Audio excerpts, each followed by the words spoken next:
What really pisses me off is when I hear the phrase trust the science. That is a complete misconception of how the scientific method works. For instance, if you give a peer-reviewed paper to a scientist, he will immediately check the author's name and what university they are affiliated with. If the authors are not any of the people he personally know or respect, he will be skeptical of the results. And this is for a very good reason. For instance, in psychology, it was found that only in the order of 39% of the papers published in prestigious journals were reproducible, and in biology, this was estimated to be in the order of 47%. So I asked you, why should you trust the science when not even a scientist does it? Scientists can also be pressured by the ones giving them money to delay, alter, or not publish their findings. In addition to this, the government in Great Britain has been caught putting gag orders on scientists, preventing them to speak their mind to the public. You might ask yourself, well, why doesn't the scientist speak up anyways? Well, it's because they are totally dependent on the grant money they receive from the government and other organizations with close ties to it. So if they do, they will get put on a shit list and risk to be never funded again. Meaning that the career that they've been working for their whole life will be over. At least in Sweden, it hasn't always been like this.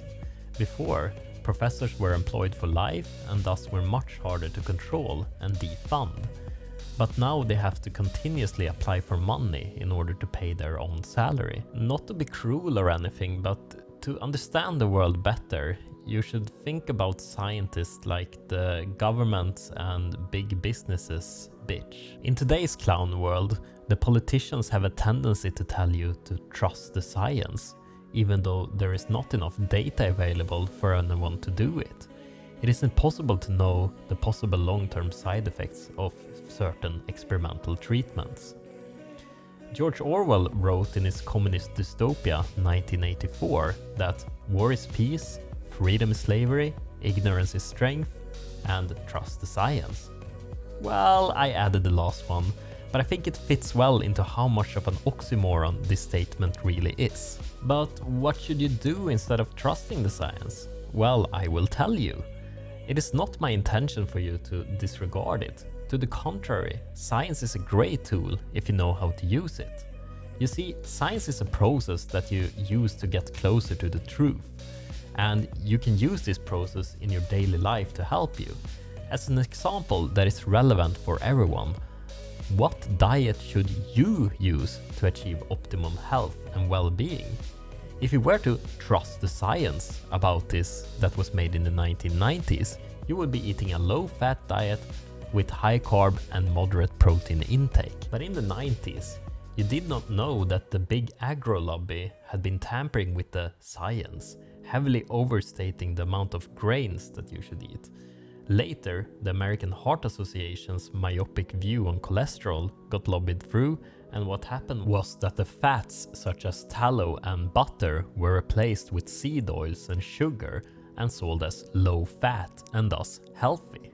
What you instead should do is to be a rogue scientist and observe what people that you perceive are healthy actually eat and do.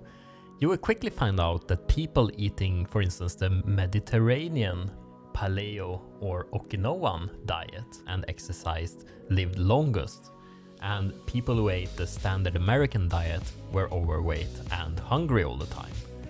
You can also read the scientific literature about it and get a wider variety of diets that show promise. Then you test the diet for an extended period of time on yourself. Then you observe how you feel and tweak the diet if necessary. Maybe you're allergic to certain ingredients and have to change to another diet. Maybe you're hungry all the time and need to eat less carbohydrates and more fat. My point is that you combine the information you gather from the scientific literature with your observations and your own experience, and then you will get closer to the truth than just to trust the science.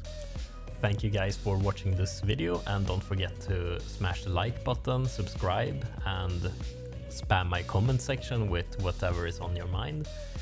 And also, if you could share this video with someone that would think this is interesting, please do, and that will help me. Okay, see you in the next video. Bye.